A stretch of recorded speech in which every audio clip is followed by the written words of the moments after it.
talking about matching, okay? Matching exercises you get in your textbooks. That's usually 2 straight columns. You have to match the left side with the right side. And what I'm going to talk about is that I think this exercise, this kind of exercise, has been undervalued. It's seen as a sort of very routine, boring thing. And I think there are lots of things that we can do with it. And this is the sort of the conventional way it's done. Okay, you've got opposites here. You've got 1, 2, 3, 4. A, B, C, D. See if you can get there before the lines do. And you just join them up, or you write 1B or 1D or whatever it is in your exercise book, and you go on to next. But why 2 vertical columns? Why 2 vertical columns? And why do you have to match 1 to 1? Which is how they always do it. And I'm sort of looking at other possibilities. Can you think of any? Across. Okay, across. Anything else? Diagonal. We'll have a look at a couple in a moment. Here we go. Okay, why not? First of all, why not 3 or more? Why just 2 columns? Okay. So, what goes with what? A beautiful 6-legged diamond. Well, you can play with this, but you know, obviously you can see clearly which is meant to go with which. And why not horizontal? And here you've got the same sort of thing as I had the first time, but in this case it's synonyms rather than opposites. And you write the lines down and cross vertically between 2 horizontal lines instead of vertical lines, which just gives a little bit of a change to the normal way that people do it. And then the other possibility is, why not star-shaped? Let's put one set that you have to match in the middle of the page. Okay, and the things that you have to match them with around the outside. So you come up with someone said star-shaped, here's your star-shape. Okay, and diagonals. And then, what other possibilities are there? Why not just a scatter? Why do you have to have lines at all? Why do you have to have any regular shape? Why can't you just throw them chaotically on the board and ask people to draw lines linking things? And it's much more fun that way. Where's the last one? Green leaves. Okay, right. So that's the sort of chaotic open one. Why not a matrix? And here we've got lots and lots of squares and lots of possibilities. And you can see how this works. You have the nouns at the top there and various qualities down the side. And you put the checks or the ticks in where you think they belong. So it's not 2 lines anymore, it's 4 by 4. Okay. Why 1 to 1? Why do you have to have one right answer? Why do you have to have one thing matching one thing? How about 1 which you have to match to many, or choose which matches rightly? Or 2, you have to choose which go with them? Or why can't you have several matching several? Let's look at some examples here. For example, you take positive. Okay, which of the right-hand ones does positive go with? And I mark in which one to go with, and ignore the rest of them. There's no 1 to 1 here. You have to choose between them.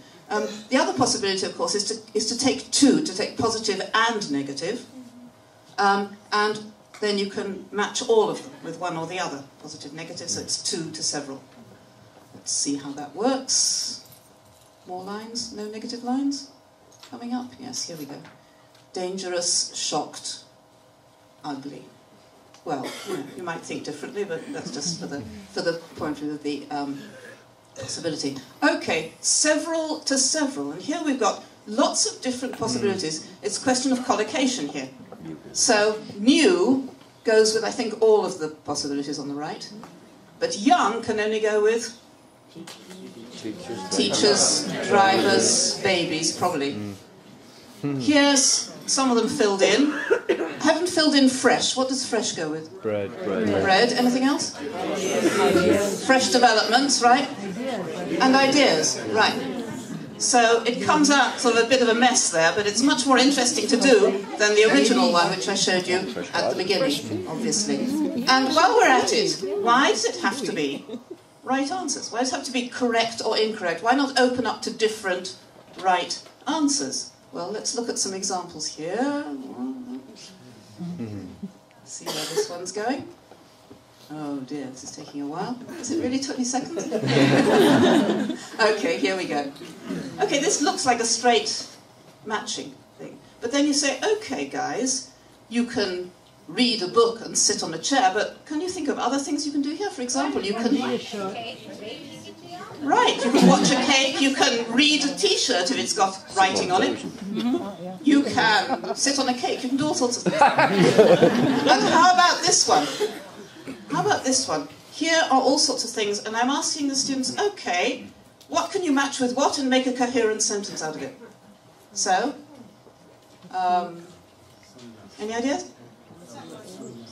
Sunglasses, okay, which can actually make sentences there. And the next possibility is I tell the students, okay, here are the connections, you decide what the connection is and how to do it. So a rabbit can't wear glasses.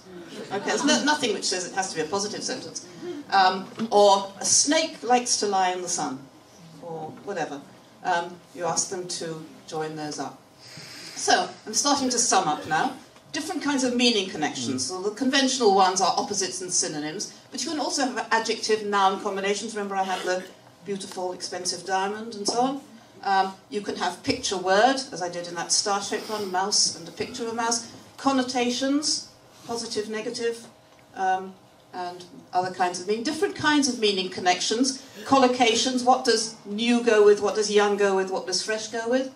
Logical possibilities. Can you sit on a television? Sure. Yeah. Yes, of course you can. Associations, connections, as in the princess and so on, and contextualizing within a sentence. Here's a word, contextualize, match it with a sentence, match it with another word. To sum up then, there are lots of things you can do with the conventional matching exercise. Think about mutilating your textbook. Now, not doing it the way the textbook said, but doing it your own way, and redesigning matching exercises, or if all else fails, design your own. Thank you.